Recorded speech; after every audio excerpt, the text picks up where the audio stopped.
একদিন একটা ছোট ইঁদুর খাবার খুঁজতে খুঁজতে একটা ঘরে ঢুকল। হঠাৎ সে দেখল একটা বড় বিড়াল তাকে দেখছে।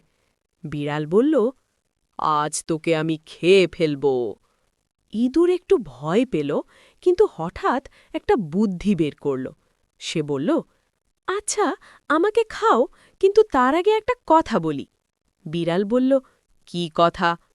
ইঁদুর বলল, এই ঘরের পিছনে একটা বড় পনিরের ভাণ্ডার আছে।